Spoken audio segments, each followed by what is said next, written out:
Welcome to Class Chronicles on WRFG 89.3 FM, your station for progressive information and handpicked music. The views and opinions expressed in this program do not necessarily reflect the views and opinions of WRFG's volunteers, staff, or board of directors. And tonight we're going to talk about a woman who clearly knew which side she was on.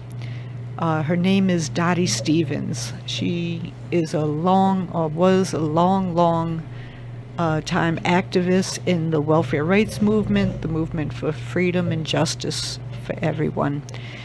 She was out of Mattapan, Massachusetts, and was a leader within the National Welfare Rights National Welfare Rights Union. And anybody who knew Dottie Stevens knew they were really in the presence of real working class greatness, because Dottie was audacious. I mean, Dottie, if she knew something was wrong, she went after it and full force. And not from just a question of passion, as a lot of people move through life. She was passionate about a lot of issues and a lot of things, but she also had a real clarity about why these things were happening and that they didn't need to be happening in this society, in the richest country in the world. So tonight we're going to have a bit of a tribute to Dottie Stevens, and talk a little bit about her life, her activism, the heroic deeds that she's done. Now, just let me preface it with a little bit about the National Welfare Rights Union.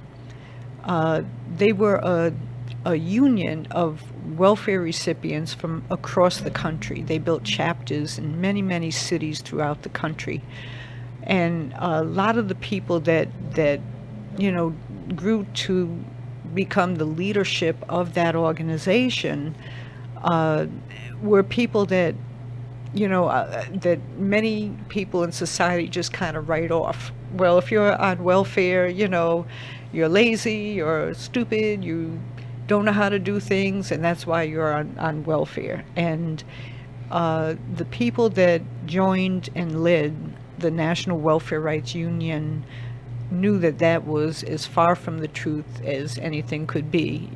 When you're a welfare recipient, you're trying to raise a family with very little money, very little resources. It takes extremely intelligent people to do that, and dedicated and hardworking people to do that. And these women, by and large, did that. So there's one story that I know about that really showed the wow, just again, the audacity of some of these women that were in the National Welfare Rights Union. I remember back in the 90s, there was a meeting that was going to happen where representatives from all the different chapters were going to meet up in Philly and have a strategy meeting. And I think Dottie was there as well, but the women all started coming into town, and boom, there was a blizzard. All the roads were shut down, and the meeting was supposed to be in this a meeting space in a little hotel or something, and it was probably about 10-15 miles away from where the women were being housed. And so everybody was saying, oh, should we try? The streets are closed, how are we going to get down there, and all this and that. And they had rented a van and everything to carry everybody. So the women decided, they said, well, we're going to do it, let's just go. So they got in the van and they're taking off. Nobody was on the streets, and there's ice and snow and hard to get through, but they did it. But then they come to a road that's on their way, and there's a tree that had fallen down blocking the street. So they said, oh, should we turn back and all this and that? And then they looked at each other. They said, we can move that tree. So they all got out of the van in the middle of a blizzard and moved the tree out of the way, made it down to the hotel, and had, I guess, the jammingest strategy session of what they're going to do as leaders within this movement to fight back what was on the horizon, and that was the dismantling of welfare, dismantling of the safety net for women and children in this country. And they were not going to let that happen without a fight. And these women, they were just amazing, just amazing. And I pitied the poor tree. They really didn't let anything stand in their way. And that really, I think, epitomizes Dottie Stevens, because Dottie was like that. Where there's a will, there's a way, and she always had a will to do things. Like I said, she lived in Massachusetts, and she was, for many years, the head of the Massachusetts Welfare Rights Union. And she also started a magazine called Survival Times. There's an organization in Massachusetts called Open Media Boston, and they wrote a really, really nice article about Dottie Stevens that I'd like to read and share with our audience. It was published April 4th and written by Jason Promise, who is the editor of Open Media Boston. The title of it is Dottie Stevens, Presente. The anti-poverty movement lost one of its great warriors last week when Dottie Stevens of Mattapan passed away after a tough fight with cancer. So I thought I'd say a few words in her memory. I had the honor of working with Dottie Stevens in the late 90s and early 2000s during the desperate struggle to stop the Commonwealth of Massachusetts from joining the Clinton administration in destroying the remnant of the welfare system for impoverished women and their children. We lost. Through the Labor Community Coalition, Working Massachusetts, we kept up the struggle for years after the destruction of the bedrock of the American social safety net was a done deal. But we lost all the same. People always learn something from such defeats, and here's what I learned. If I wasn't crystal clear on the rapacious nature of capitalism before the loss, I was afterwards. I saw a multiracial movement of working-class women and children try with all their might to create enough political pressure to prevail over the powerful forces arrayed against them, and I saw them laid low by Democrats that talk left and break right, and by part of the very nonprofit sector that had been created decades previous to help people in need. I cannot and will not sugarcoat those facts.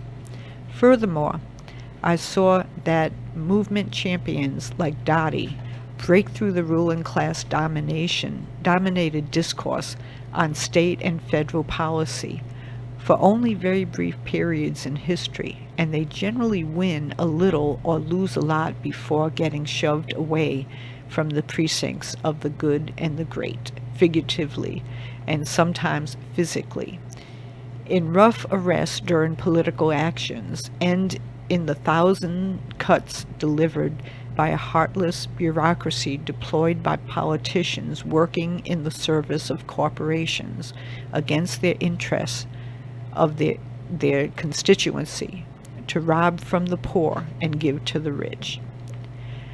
Not that such treatment ever deterred Dottie. She never gave up. And that's why I respected her.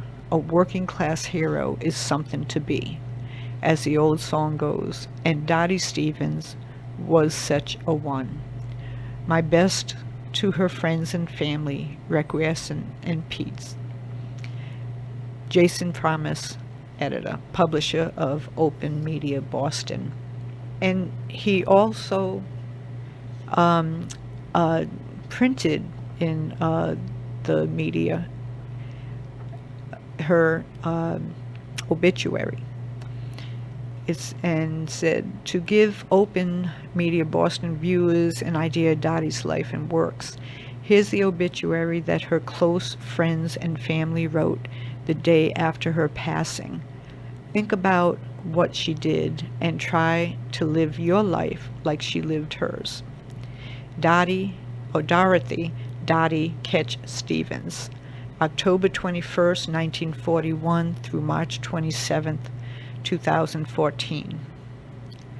Former Massachusetts gubernatorial candidate, Mattapan Woman of the Year, community organizer, editor, human rights cities leaders, beloved friend and mother.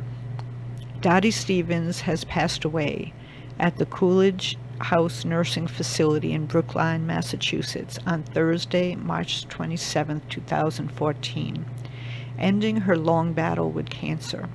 She was a valiant fighter and advocate for women and those less fortunate. She was a fierce advocate for justice and was unwavering in her struggle for human rights for all. In her last months and days, organizing her from her hospital bed, in quotes, office, she directed her projects of Survivors, Inc., Survival News and Human Rights Cities, making and receiving calls, working on grants and budgets, and directing bedside meetings. Throughout her long illness, her friends and family formed a circle of care called Team Dottie, sharing the caring. To advocate for her and to make this fierce advocate for others had round-the-clock care and advocacy for herself. She founded with others Survival News and Survivors, Inc. in 1987 as an outgrowth of the group Advocacy for Resources for Modern Survival, ARMS. The organization she started when she was a student and received her master's degree at the College for Public and Community Service of Boston, Massachusetts, Boston. Survival News and Survivors, Inc. became the longest continually published original women's anti-poverty journal, providing a voice for and by and about the experiences and effects of poverty on women and children in the U.S. for the past 27 years. Dottie and the journal and organization received many awards and honors during these years, culminating in having their historical records included in the collection of the Sophia Smith Women's History Archives of Smith College, the oldest and largest women's history archive in the U.S. Her leadership and expertise, her compassion, her wisdom, her staunch support, her local and national impassioned public speaking, her loyal friendship and inclusiveness inspired many to reach higher than they ever believed they could. Dottie was sought out and spoke before countless diverse audiences with an authority, dignity, and respect that moved every audience, whether it was huge or small demonstrations before the State House, testifying at hearings in small classrooms or at national conventions. Her message of hope and calls to action were clear, authentic, and effective. With Dottie's encouragement and belief in our abilities, we who worked with her were able to write, speak out, organize, educate, and raise ourselves out of obscurity and poverty. Her sweet spirit, her strong voice, her all-encompassing love, her tireless battle against poverty, and her amazing wisdom will be greatly missed by all who knew her, loved, respected, and admired her. May she rest in peace, having left the world a better place than she found it by changing the lives and chances of literally hundreds of women and children specifically, and all those who met her were fortunate enough to share the sphere of her enduring and living legacy. She leaves 3 sons, Joseph and wife Lynette, Goodrich of Danvers, Massachusetts, Corey Ketch of Santa Cruz, California, Stevens of Mattapan, Massachusetts, her sisters Patricia and Barbara, brothers Robert, Paul, 6 grandchildren, 4 great-grandchildren. A joint memorial service for Dottie and her recently deceased daughter Teresa will be held in early June 2014 at Holy Redeemer Church of East Boston.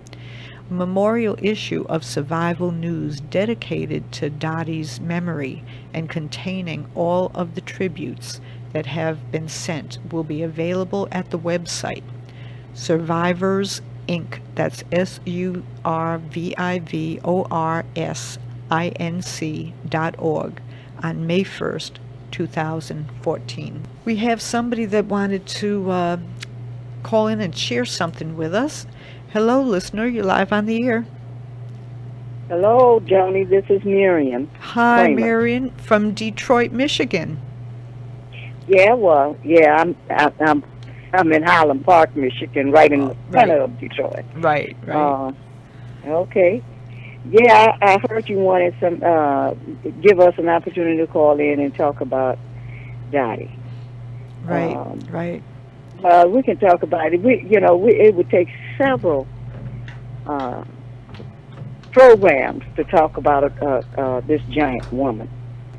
When I first met Dottie, it was in the early 80s when we were fighting to abolish workfare. And Dottie was, as well as Diane Dujon and a couple of more, were in a class at UMass.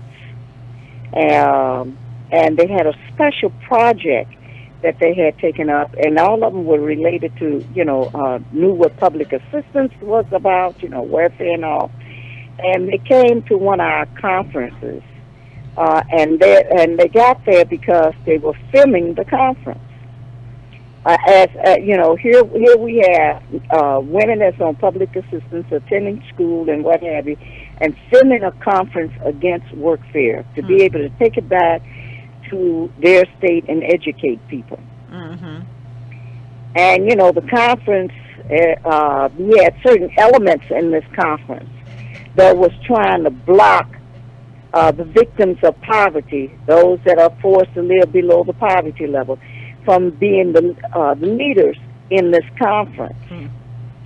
And so Dottie and them, being the first time out on something like this, on a national level, was trying to measure, the situation for their particular organization and see where do they fall in the situation. Well, these people forced a split.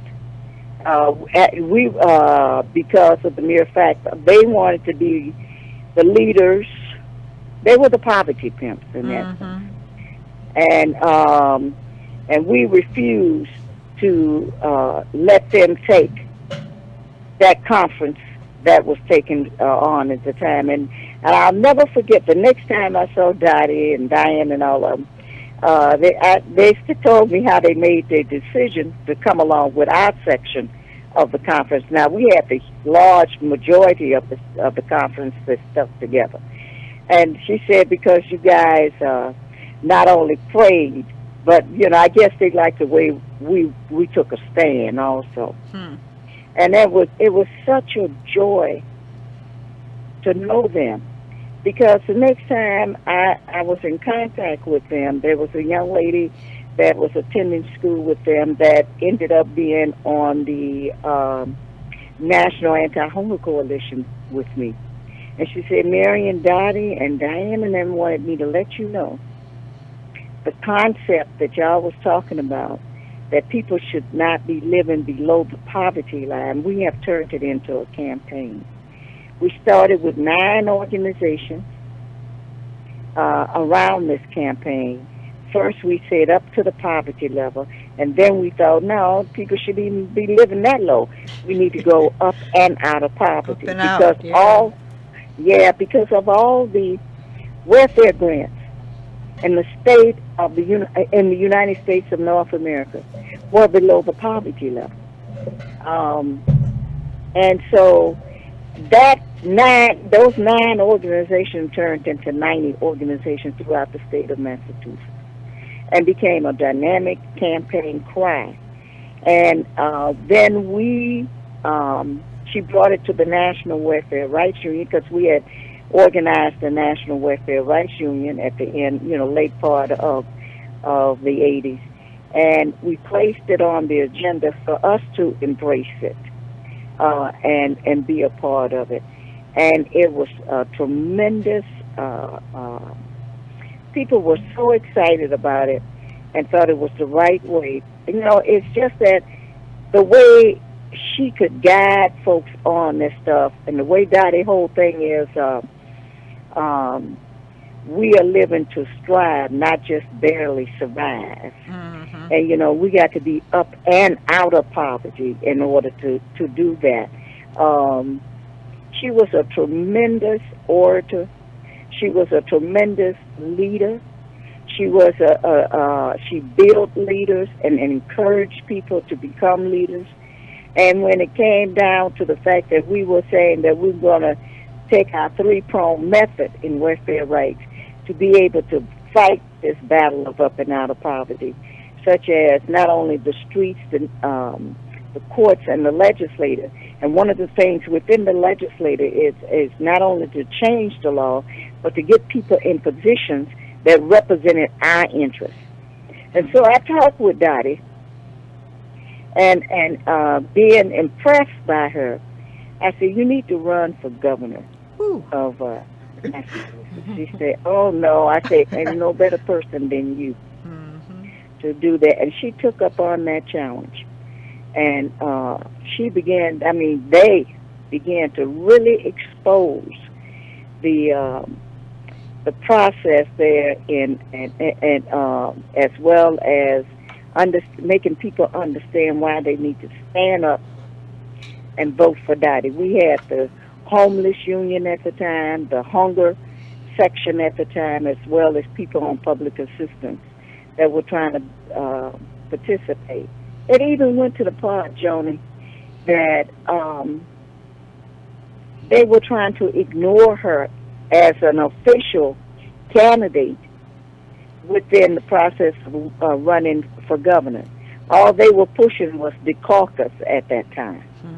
But Dottie threw it on in there. We decided, as a National Welfare Rights Union, in order to support the campaign not only nationally, but we needed to go there and hold one of our national board of directors meetings. And we decided, Dottie called me and said, well, what about at the Boston Globe? I said, that's right on. Let's have a press conference there and talk about our candidate. And the Boston Herald, we were going to, and I said, let's add a welfare department to that. That we go to our base to expose who our candidate is. And so we arrived from all around the country. And the next morning, we held a press conference in the quarter, the big of the Boston Globe. They were shocked that we had that much nerves. And they kept going to Dottie, asking her, and we were picketing inside and out, and they were asking Dottie, can you, they wanted to know who was the chair, who should they go to, and people kept pointing me out. I say, no, we're following our candidate. We let our candidate speak for us, but she has to take our words and stuff. They went through, Diane Bernard was still alive at the time. Maureen was there. I'm thinking about people that came from Michigan. It was quite Karen Sharman. A whole bunch of us came up there. We had people from California. We had people from Louisiana.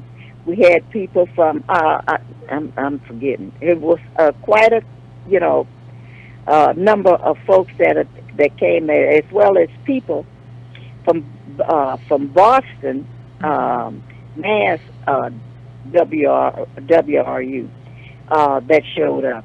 And, excuse me, they went to Dottie and asked Dottie, could she please move the demonstration? And Dottie said, no, I'm not the one you should speak to. You should speak to, I only represent the folks, but speak to the people. And we said, no, you have to understand that she is our candidate. What ended up happening is not only were we able to make people aware that she was there, that didn't recognize her before, but we ended up with a forced meeting with the power of the Boston Globe. And we sent up the representatives like Dottie leading the charge, as well as Diane Bernard and a few other folks up there to meet with them with our demands. And those demands were that you have to, as of today, include our candidates with the rest of the candidates and give her the opportunity to have ads in this paper, which you have left her out. They agreed to have not only ad, but a full-page advertisement and not letting folks know who Dottie Stevens was. Just get where we would get the hell out of. They were made embarrassed. The hell out of their building. You know what I mean? Mm-hmm. The word got around Boston, and when we got over to the Boston, the next newspaper, big newspaper, they had already heard. They said we ready to meet before we could get in the building good. And so that Sunday, Dottie was in the magazine and all. Oh, wow. People were made aware that what her campaign was all about, and her campaign was to end poverty. And what did the particularities mean around that, what people were facing. Because none of those other candidates could speak to what we were speaking to at that time, what Dottie was talking about at that time. So, you know, she stuck on in there. She got sick, but she stuck on in there. She wrote for Survivor News continuously, helping to get it out. She would always come when National Welfare Rights Union needed her on the national level. In any state, Dottie, although she suffered with her legs and whatever, she would make sure that she was there. And she was always at the state capitol in their faces. Always camping out on the big park across the street from there and fighting in the interest of the victims, that section of the working class that's a victim of poverty. So, you know, she began to understand, too, more about the class content of what we were fighting. So one of the last things as the National Welfare Rights Campaign that we're still trying to carry out began to model. Before I even got to that, Dottie brought to us not only the up and out of poverty, but we named her once. A couple of our mothers of welfare rights died. We said, Dottie, you have to take that position.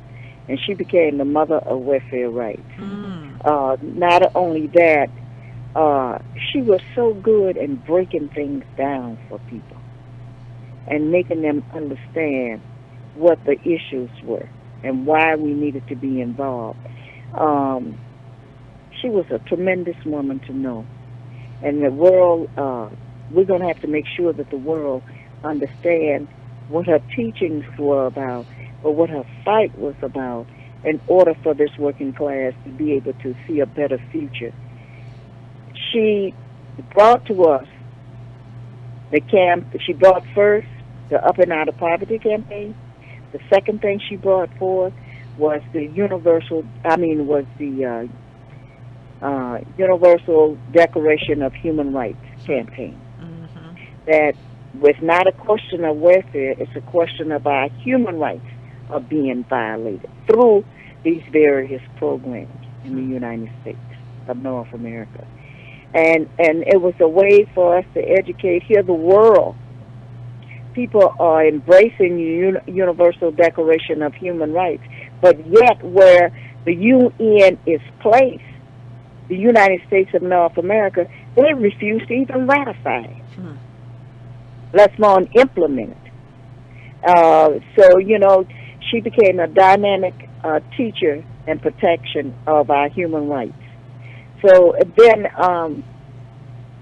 later on, we sit down and we said we needed another campaign. We not only was running those campaigns and the need for us to write up complaints of people on public assistance in relationship to Clinton's welfare reform, the violation of our human rights, and gather those those complaints and take them to the UN and drop it on them. But at the same time, The call dropped? Oh, no. Wow. Well, let me just say that you are listening to Class Chronicles on WRFG 89.3 FM. And we are commemorating Dottie Stevens, who recently passed away, a true working class heroine. And did we get the call back? Marian Kramer from Highland Park, Michigan, has called in. Long time activist in her own right and leader of the National Welfare Rights Union. And she was giving us a lot of the history of Dottie Stevens, and she's back with us. Hello, Marian, you're there? yeah, you know how these cell phones Yeah, are. I know. They'll drop you in a minute.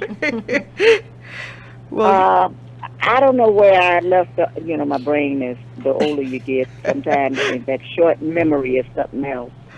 Despite the fact that Dottie had gone through these campaigns, the last campaign we began to look at that we needed to deal with, we needed an 8-point program. And one of the things that was on, one of the leading things was the question of universal health care. mm-hmm. And that the government should pay for it.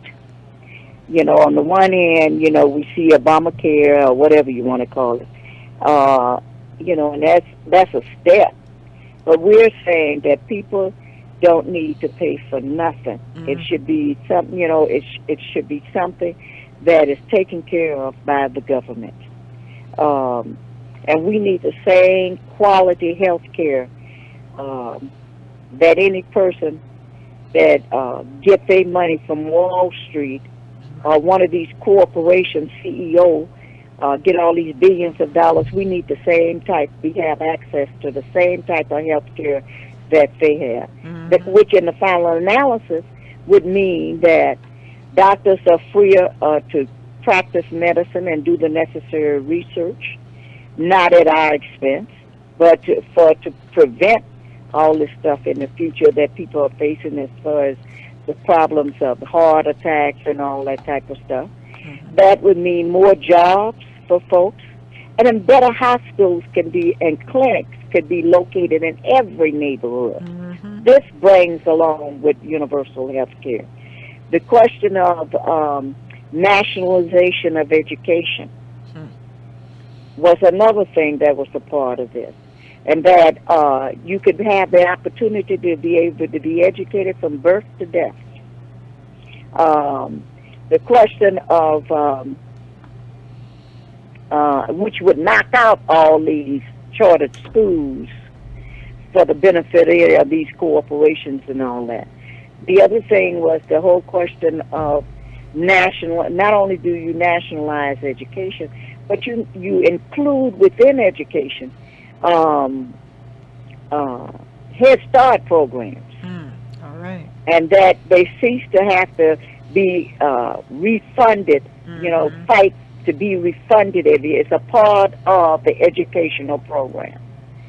That children could start school at 2 or 3 years old because it could begin to educate them and have them going in the right direction, and that they would not have to go through all this jumping through the loops that they have to do to get in Head Start now. Mm-hmm. The other thing was the nationalization of health, not just health care, but that's universal health care. But the whole thing around child care, that's constantly underfunded. That children should be able to, even within their own community, have quality health care in that community where the parent can participate in the workforce. Not that you penalize because you don't have health care and be able to get to work and that type of stuff. That's more jobs to be created. And that child care workers should be able to be not only unionized, but they should be able to have decent wages, and decent benefits, and be able to be trained to deal with child care. And we could go on and on and on. And that the water situation that we are facing badly here, that water should be nationalized, taken out of the hands of these city governments and state governments, like they are doing. They are trying to take our water and what have you in Highland Park and Detroit and privatize it under the emergency manager and that type of stuff. Our thing is that utilities such as water, such as lights, gas, communications such as telephone and all that stuff should be also nationalized. And people say, well, people don't know what nationalization is. We say it's the opposite of privatization. They nationalized the banks for the benefit of all these big companies. They took our public funds and bailed out and bailed out GM and all of them, but we didn't reap the benefits. The benefits was reaped by these rich folks out here, but we were just left out on the limb. So this would be what we needed to go for now, and she played a hell of a role also in that. And because we tried to work in a collective type of way to be able to, see where we needed to go for the future. And that there should always be some type of guaranteed annual income. And that is not below the poverty level. That's a certain, we started, I don't know if you remember, Joanie, in the National Welfare Rights Union, one of the things we started, Jim Manning, and she was a part of this. This is Dottie. Because when Dottie didn't know something, when Dottie didn't understand something, she was going to make you break it down in a sweet way. In a sweet way. We called for and thought that back in the 80s, we wanted to have $10 an hour for minimum wage. People thought we were crazy. We say no, it's common sense. You bring the minimum wage floor up, then all the other wages go up. And once you explain that to folks, they say, you're right. The other thing was, later on in life, when we reviewed what we looked at, we asked that it would be increased to $15 an hour. And if you ever had the opportunity to, I just wish we're going to have to dig deep and find some tapes on Dottie. Because Dottie was a hell of a orator. Right. Dottie could take the most complicated stuff and make it so simple that you could really understand it. She was not, Dottie, a lot of times would let her health go in order to be at the State House fighting for folks, staying out all night long, and be able to, in the park with other folks, victims of poverty and friends of welfare rights, to be able to confront those no-good legislators in Boston also. So she would be out there. She would be in the forefront of that type of stuff. These are the type of leaders that we want to represent us. That is why she was on the National Welfare Rights Board. Not only that, that is why we knew she was the mother one of the mothers of welfare rights, and trying to help us to constantly go forward. When she stepped up on that into that electoral campaign, and showed and knew that we didn't have the funds like the people that she was running up against, but she knew she had the confidence, and she understood her base of operation, the people that she represented. And she could not only speak to it, but she had been in the trenches fighting for them. Now let me see another candidate like that today. All they tell you is who they are, what school they went to, who their parents were, and nothing else. And they backslide on every issue that we are confronted with. Right.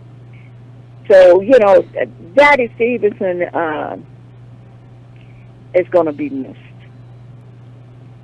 But we're determined that we have to educate more of Dottie. She built that organization. She saw greatness in practically everybody that she met. Even on that sick bed. And we had the opportunity, Sylvia and I, Maureen couldn't come at the time, but she did the fundraiser to get us there, to spend a weekend with her in the hospital. And Lord have mercy, she was so lovely. She was asking, they said before we got there, Dottie had not been walking or nothing, sitting up in bed. Because, that illness had worn her down. Her face was just glowing that weekend. When I left, I had tears in my eyes. I just didn't want to leave her. But she's not suffering no more. But the challenge she's left with us, that we got to build a better future for our children and children. We as part of the working class cannot sit back and let somebody else do it for us. Because Absolutely. Every time they're going to take us down the wrong road. We got to stand up and be the leaders that she knew we could be. That's the Dottie Stevens I knew, and it was a person that I always relied upon in the National Welfare Rights Union to be able to run things past. And I knew if Dottie didn't like it or that she might have it. She very seldom said she disliked something. She said, she would go tweak it and come back with something. Yep. And you would always love what Dottie comes back with. It was people like her, Annie Smart, Dita, Wes, who's still with us right now, and Marian, folks, quite a few people that have done a tremendous job out absolutely. In some of the things you said, you really emphasized the question of Dottie being able to build new leaders, and I think that's such an it's always been really central to building any movement, is building leaders and not just relying on one or two people to, in quotes, be the leader. But Dottie you're right, I mean, Dottie had such a way about her and understood that was essential to building the movement. And she did it. She did it over and over and over again. You mentioned one of the other people. It's just really inspirational. Dottie ran for governor of Massachusetts as a welfare recipient. That's right. And you mentioned one other person that also did that. You want to talk for a minute about her? I'm trying to remember. Louisiana? Annie. Oh, yeah, I wanted to say something before. I mean, this is big. Dottie built, I want to say this, is that Dottie built a hell of a team, man. People like Jean Devereaux, who you couldn't match. Jean and her ability to deal with housing was something else. And I'm saying that there's a lot of folks there. The collective that's there is some women and some men, but mainly women that could run this government and any other nation, Mhm. because they would start from the bottom up. Right. And so, we need to explore the history there, but at the same time, join in with them with that fight. Now, the other person I'm talking about is Annie Smart. Mhm. I tell you, it was a joy to have served on board with those women. Annie Smart was a woman of character also, just like Dottie. She also, when welfare rights, under the old National Welfare Rights Organization, Annie, in a campaign, also ran for senator, U.S. senator, against Russell Long, one of the most anti-black, anti-everything that was progressive out here, and one of the most biggest racist person in Louisiana at one time. She took up the battle along with, the people supporting her to run against him. And let me tell you, Annie was a welfare recipient. And she also worked, little jobs and, did housekeeping, a lot of things. But she had to raise 13 children. Ooh. 13 children, and his husband had died and what have you. But she didn't miss one step. Mhm. So she was another one. She went through it, and it used to have when all of us used to get together, it was something to see and to enjoy. Because Dottie used to say it most, I feel so good when all of us come together. It gives you more energy to go back and do the work that you can do. She was talking about the meetings, the educationals, and things we would come together and do. And just to sit there and listen to Arena Edwards and Annie, I just would be cracking up. My stomach would be hurting. At the Faith Evans and all, it was so much fun. But Annie was another one in Louisiana, and the thing about Louisiana, they had to travel to these little areas that, call us the N-word and everything else. But Annie and them did not let that type of stuff turn them around. And, and they were, I remember it was Annie, my cousin, Charlie Granger, who had played for the Texas Cowboys in the earlier days, and his wife, Barbara, all of them, because Charlie was a campaign manager. They didn't miss a step. Annie got 55,000 votes across the state of Louisiana against Senator Earl Long. And there was some mess in the game. So, and that's not only black folks, that was every nationality down there that could vote. That Annie was able to get those type of votes. That was some votes. So, if people don't tell me we can't change things, because we can. And here we facing right now, and they understood. Here we facing, like Annie said, she entered the revolution. I entered it because I needed to fight for my children. And now I'm in here to fight for not only my children and other children, but for my children's children. Mm-hmm. So we must continue to wage this war that has been waged against us. We must fight to not only come up and out of poverty, but never to go back in. And here we live in a nation that can produce enough food out of the state of California alone for the rest of the world, including us. No one should be, no one should be facing homelessness. No one should be going without utilities. No one should be going out of here with quality education or health care or none of this. Right. But when you are not needed to work, in other words, the name of the game is technology, and I like technology. I always tell people, I'm waiting on my electronic maid. We all we all like Dottie said, we like leisure.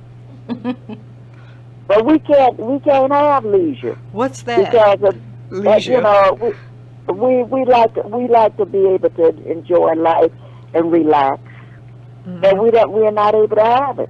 Right. Because every day we try our best to feed ourselves, our children, and God forbid that you make it to be a senior citizen. You catch hell trying to live. So now here we are. Dottie tried to make the world better than when she came into it. Right. So did the Annies, Jean Devereaux, you know, we can go on and on and on, Diane Bernard and what have you. But Faith Evans. But what has happened now is that the situation is getting worse and worse. We didn't make it like this. They're changing laws without going through the proper proper procedures to be able to change these laws to protect the interests of these their corporations and capitalists and what have you. You know, Dottie understood that, but they could not make her sit down. The only thing that made Dottie sit down, she got too sick, and to the very end, she was trying to fight. And let me say, you know, Dottie, I knew 3 of her kids, her children. They have a history to look back. I think Mother really loved them because she stayed out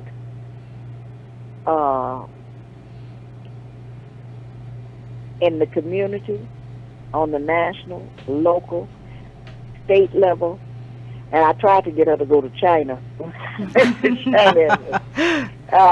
I stayed on those levels to fight for their interests and for a better world. So, you know, the world, she made it a better place, but, you know, we had it for a few years. But now we have to follow her lead and look at what they would have done. And that is to build more leaders. That is to make them understand that you need to study, but you got to understand what we are facing out here. In order to understand that, you have to understand the objective situation. Looking at the fact that, looking at how in Detroit, how many people don't have jobs because we're not needed in the factories no more. We're not needed in the schools no more. Right. And all those type of things, you know. But that we got to take up those banners. Marian, we're just about out of time, and I want to take a moment just to thank you so much for being with us tonight on Class Chronicles. You were a long time friend and ally and comrade of Dottie Stevens. You shared, I love her. I hear you, and you shared so much with us tonight. I think our listeners really got a sense of the kind of person that she was and the kind of spirit that's going to be with us forever. We are not going to let Dottie's memory die, and the work that she's done, because we're going to pick up the mantle and we're going to carry it forward. We have to keep the Bible news going.